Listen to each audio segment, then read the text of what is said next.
Hello students, SST sixth class जिसमें हम geography से यानी भूगोल से पहला चैप्टर कर रहे हैं और चैप्टर का नेम सौरमंडल में पृथ्वी। अब तक हमने इस चैप्टर में काफ़ी सारी नॉलेज गेन कर ली है। हमने ये जाना कि जो सूरज है वो क्या करता है, वो उस सूरज के साथ बहुत सारे कुछ उसके ग्रह हैं, कुछ उल्का पिंड है जिससे सौरमंडल का निर्माण होता है, और बहुत सारे खगोलीय पिंडों के बारे में पढ़ा।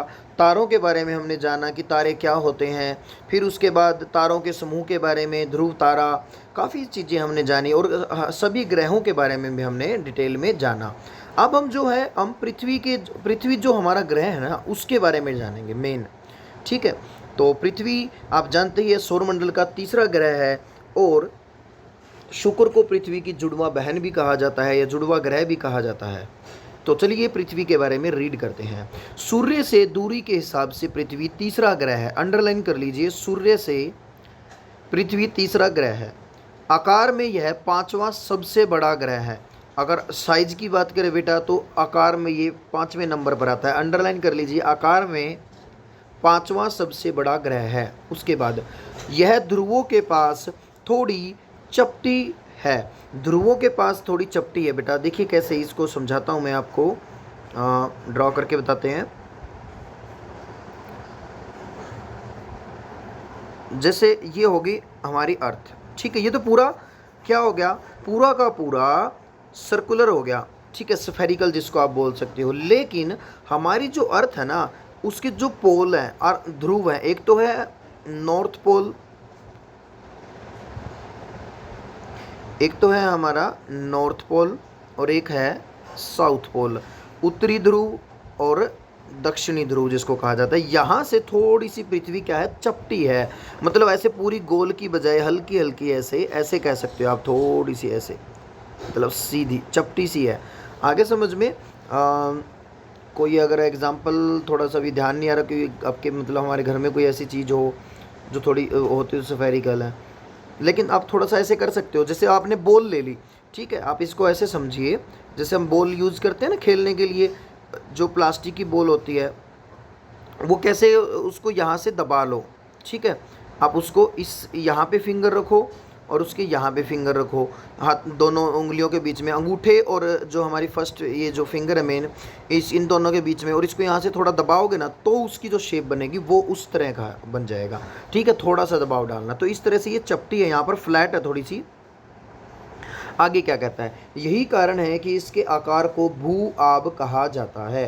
भू आब का अर्थ होता है पृथ्वी के समान आकार। ठीक है, जीवन के लिए अनुकूल परिस्थितियां संभवतः केवल पृथ्वी पर ही पाई जाती हैं। जो लाइफ सिस्टम है बेटा, लाइफ के लिए, जीवन के लिए जितनी भी चीज़ों की ज़रूरत होती है वो ये माना जाता है लगभग सारी की सारी चीज़ें सिर्फ और सिर्फ पृथ्वी पर मौजूद हैं। पृथ्वी न तो अधिक गर्म है और न ही अधिक ठंडी। यहाँ पानी एवं वायु उपस्थित है। अब अंडरलाइन कर लीजिए, क्या क्या क्या अंडरलाइन करना है, जीवन केवल पृथ्वी पर ही, जीवन केवल पृथ्वी पर है, जीवन केवल पृथ्वी पर है। ठीक है, उसके बाद न तो अधिक गर्म और न ही अधिक ठंडी, पानी एवं वायु उपस्थित है। उसके बाद अंडरलाइन करेंगे आप, आवश्यक गैसें जैसे ऑक्सीजन मौजूद है। उसके बाद आप अंडरलाइन कर लीजिए, पृथ्वी सौरमंडल का सबसे अद्भुत ग्रह है। कई बार ये क्वेश्चन पूछ लिया जाता है, पृथ्वी को अद्भुत ग्रह क्यों कहते हैं, सबसे अद्भुत ग्रह, या सौरमंडल का अद्भुत ग्रह, या अनोखा ग्रह क्यों कहा जाता है, या पृथ्वी पर जीवन क्यों पाया जाता है बेटा। ये 3-4 तरह के क्वेश्चन जो बनते हैं, इन सबका आंसर यही रहेगा। जो मैंने पॉइंट्स अंडरलाइन करवाए हैं उन पॉइंट्स को यूज़ करके अपने तरीके से सेंटेंस बनाओ और अपना आंसर तैयार कर लो। कैसे बनेगा देखिए, जीवन केवल पृथ्वी पर ही है। पृथ्वी न तो मतलब यह न तो अधिक गर्म है और न ही अधिक ठंडी है। ठीक है, पानी एवं वायु उपस्थित है, यहाँ पानी एवं वायु उपस्थित है, और आवश्यक गैसें जैसे ऑक्सीजन मौजूद है। इसी कारण इसे पृथ्वी सौरमंडल का सबसे अनोखा या अद्भुत ग्रह कहा जाता है, या फिर इसी यही कारण है कि पृथ्वी पर जीवन पाया जाता है। तो आप ये सब चीज़ें इसमें कह सकते हो। आगे देखिए, अंतरिक्ष से देखने पर पृथ्वी नीले रंग की दिखाई देती है। अंडरलाइन कर लीजिए पूरा सेंटेंस, अंतरिक्ष से देखने पर नीले रंग की दिखाई देती है। क्यों, वो देखिए अब, क्योंकि इसकी 2/3 सतह पानी से ढकी हुई है। 2/3, इसे नीला ग्रह भी कहा जाता है। तो नीला ग्रह क्यों कहते हैं, क्योंकि पृथ्वी की सतह 2/3 सतह पानी से ढकी हुई है। 2 सतह का मतलब क्या है बेटा, समझिए इसको। जैसे हमने ये ड्रा कर दिया, ये हमारी पृथ्वी है, ठीक है।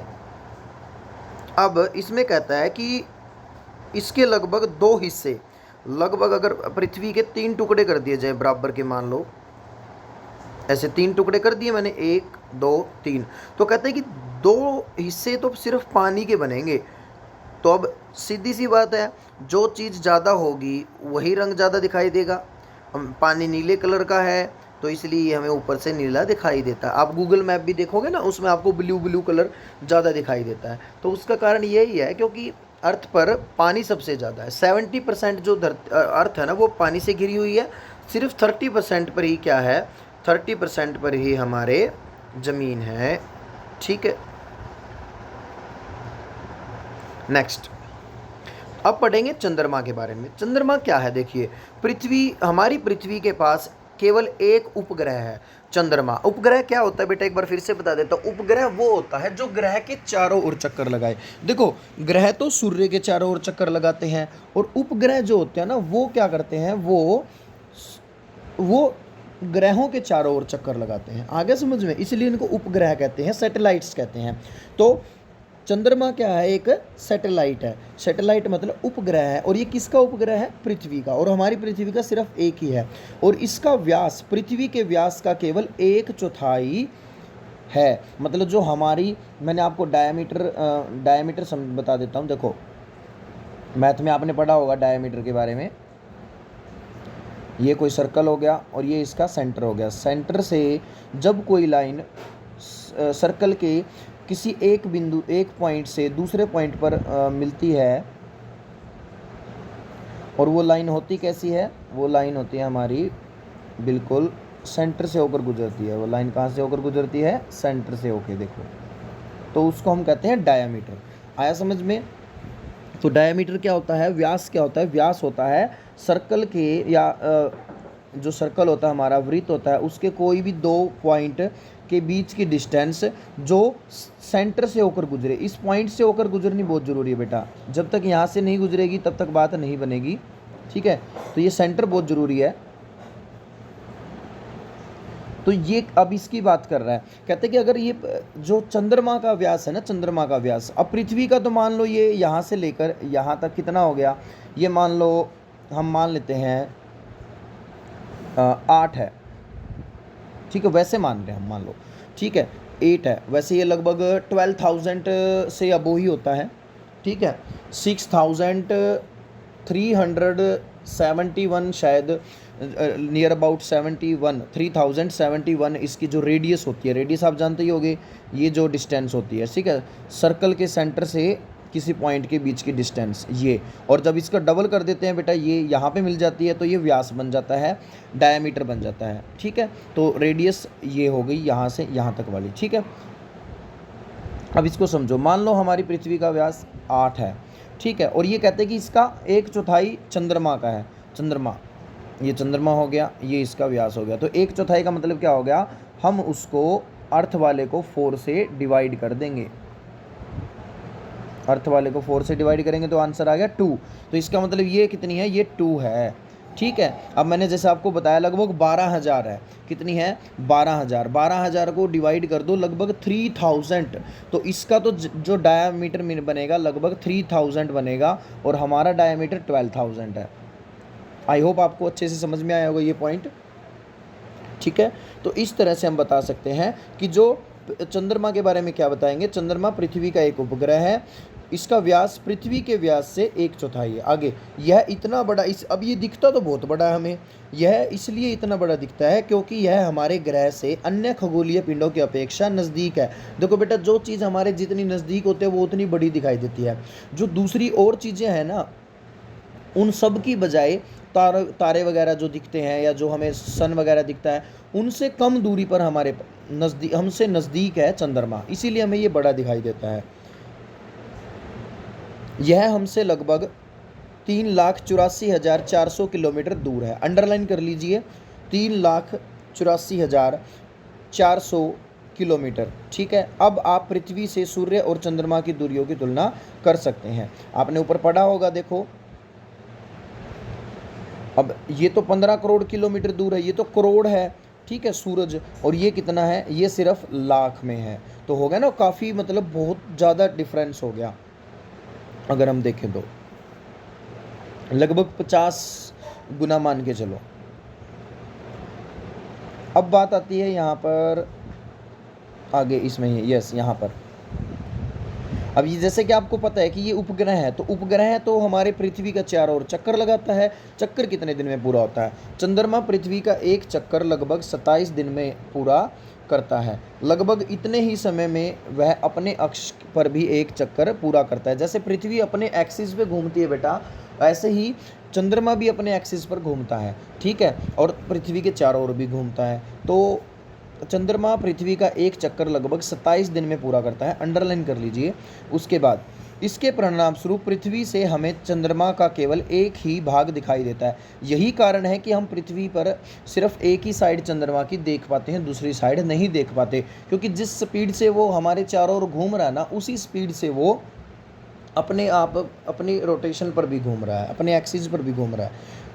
चंद्रमा की परिस्थितियां जीवन के लिए अनुकूल नहीं है। मतलब अगर हम वहाँ सोचें कि वहाँ पर लाइफ है, तो वहाँ पर लाइफ के लिए जो भी चीज़ें चाहिए वो मौजूद नहीं है। इसकी सतह पर पर्वत है, मैदान है, गड्ढे हैं, जो चंद्रमा की सतह पर छाया बनाते हैं, ठीक है, और वही हम देख पाते हैं यहाँ पर इतनी दूर से। पूर्णिमा के दिन चंद्रमा पर इनकी छाया को देखा जा सकता है। जो हमें धब्बे से दिखाई देते हैं ना, तो वो जितने भी वहाँ पर पर्वत वगैरह हैं, जो गड्ढे वगैरह, उनकी छाया दिखाई देती है हमें। नेक्स्ट पॉइंट है क्षुद्र ग्रह। क्षुद्र ग्रह के बारे में देखिए क्या है।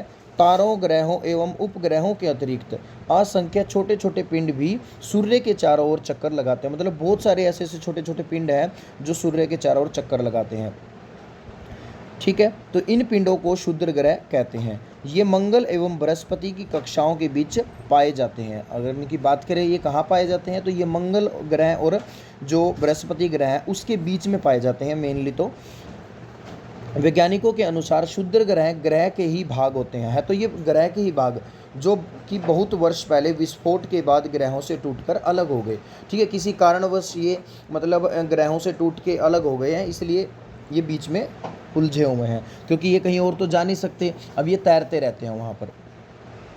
नेक्स्ट, उल्का पिंड क्या होता है देखिए।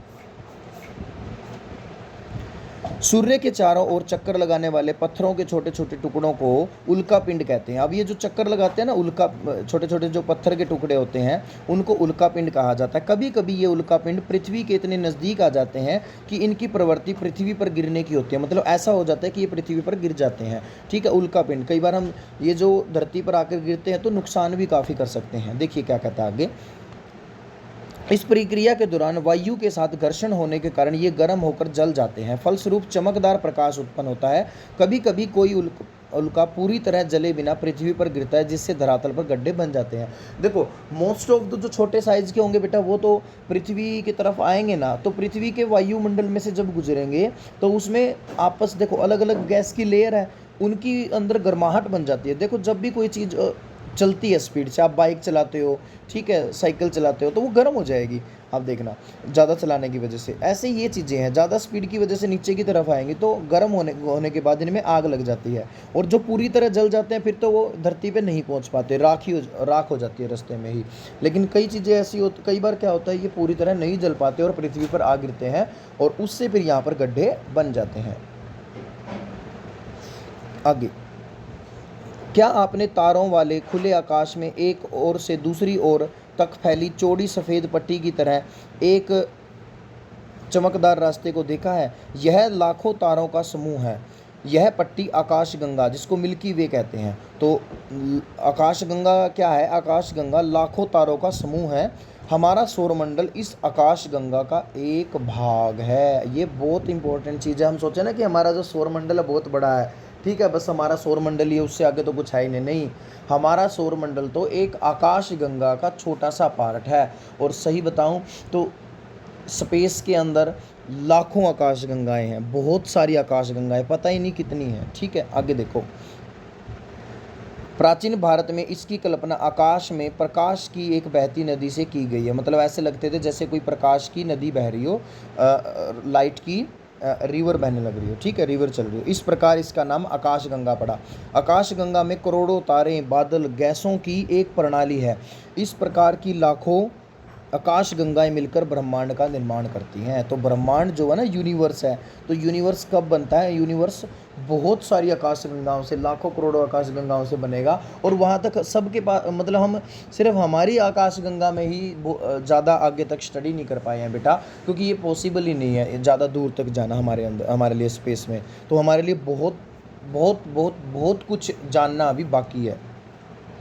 ब्रह्मांड की विशालता की कल्पना करना अत्यधिक कठिन है। हम ये इमेजिन भी नहीं कर सकते कि कितना बड़ा है।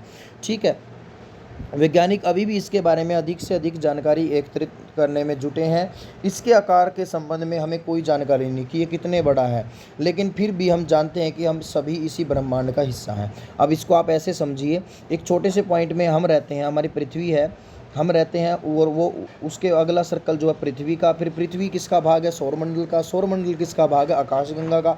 और आकाशगंगा किसका भाग है? ब्रह्मांड का। तो ऐसे हम मान सकते हैं कि बहुत बड़ा साइज हो जाता है। इसके बाद एक बीच में कुछ चीज़ें रह गई थी, वो बता देते हैं। क्या आप जानते हैं प्रकाश की गति लगभग 3 लाख किलोमीटर प्रति सेकंड है? मतलब जो प्रकाश होता है ना, जो लाइट होती है, सन से लाइट हमारे अर्थ पर आती है, तो उसकी जो स्पीड कितनी होती है? वो 3 लाख किलोमीटर प्रति सेकंड। मतलब एक सेकंड में वो 3 लाख किलोमीटर की दूरी तय कर लेती है। 3 लाख की दूरी बहुत ज़्यादा होती है बेटा। ठीक है, इस गति के बावजूद सूर्य के प्रकाश को पृथ्वी तक पहुंचने में लगभग 8 मिनट का समय लग जाता है। तो ये 8 मिनट का समय क्यों लग जाता है? देखो, 15 करोड़ की दूरी है लगभग, तो इतनी दूरी तय करने में 8 मिनट लग जाते हैं। आगे समझ में? तो ये अंडरलाइन कर लीजिए इसमें पॉइंट। प्रकाश की गति 3 लाख किलोमीटर प्रति सेकंड है, ये याद रखना, प्रति सेकंड। एक सेकंड में 3 लाख किलोमीटर की डिस्टेंस कवर कर लेती है लाइट। उसके बाद आप अंडरलाइन करोगे, सूर्य के प्रकाश को पृथ्वी तक पहुंचने में 8 मिनट का समय लगता है। ये 2 चीज़ें। अगला पॉइंट है रोचक तथ्य। नील आर्मस्ट्रांग पहले व्यक्ति थे जिन्होंने 20 जुलाई 1969 यानी कि 1969 को सबसे पहले चंद्रमा की सतह पर कदम रखा था। ठीक है, ये अब आप पता कीजिए बेटा कि भारतीय चंद्रमा पर गया है या नहीं। उसके बाद उपग्रह की बात करें तो उपग्रह होता क्या है? उपग्रह बेटा एक खगोलीय पिंड है, जो वैसे बता भी दिया मैंने आपको, कि जो क्या करता है, ग्रह के चारों ओर चक्कर लगाता है। जिस प्रकार ग्रह सूर्य के चारों ओर चक्कर लगाते हैं, उसी पर उपग्रह। अब उपग्रह भी 2 तरह के होते हैं, एक तो प्राकृतिक जैसे चंद्रमा है, लेकिन एक होता है मानव निर्मित। मानव निर्मित कौन से होते हैं? देखिए, मानव निर्मित उपग्रह एक कृत्रिम पिंड है। यह वैज्ञानिकों के द्वारा बनाया गया है, जिसका उपयोग ब्रह्मांड के बारे में जानकारी प्राप्त करने के लिए एवं पृथ्वी पर संचार माध्यम के लिए। संचार माध्यम जैसे मैं अब ये वीडियो बना रहा हूँ, फ़ोन में यूज कर रहा हूँ, इतने सारे हम मोबाइल फ़ोन यूज़ करते हैं, टीवी देखते हैं। ठीक है, तो ये सारे जो सिस्टम है ना, इन्हीं के द्वारा चलते हैं। तो ये सैटेलाइट ही हैं। ठीक है, लेकिन ये मैन मेड सैटेलाइट है, ये ध्यान रखना है। आगे, अब ये कैसे होता है? इसे रॉकेट के द्वारा अंतरिक्ष में भेजा जाता है। अब जो ये सैटेलाइट होते हैं ना, ये ऐसे नहीं जाते, इनको अंतरिक्ष में, स्पेस में कैसे भेजते हैं? रॉकेट के द्वारा। जैसे ये पिक्चर दी हुई है, पहली पिक्चर देखिए, पहली पिक्चर में हमने रॉकेट लॉन्च कर दिया, वो पृथ्वी से निकल गया। फिर स्पेस में जाने के बाद क्या होता है, इसमें जो इसके पार्ट हो जाते हैं, ये कई पार्टों में डिवाइड हो जाता है। ठीक है, अलग अलग पार्ट में। फिर इसमें से जो सैटेलाइट मेन चीज़ होती है, जो हमें ऊपर भेजनी होती है, वो भी अलग हो जाती है, और वो ऐसे स्पेस में सेट हो जाती है। ठीक है, आगे, अंतरिक्ष में उपस्थित कुछ भारतीय उपग्रहों में जैसे इनसेट है, RIS है, एड्यूसैट इत्यादि है। तो ये था हमारा चैप्टर सौर मंडल में पृथ्वी। आई होप आपको अच्छे से समझ में आया होगा। आपने बहुत अच्छी नॉलेज गेन की होगी इस चैप्टर से। किसी तरह के कोई डाउट लगे, एक बार इस चैप्टर को फिर से देखो, अच्छे से समझो। जितना चैप्टर को रीड करोगे उतनी ज़्यादा अच्छी नॉलेज गेन होगी और उसी के हिसाब से फिर आप इन एक्सरसाइजेज को सोल्व कर पाएंगे। Thank you, have a good day.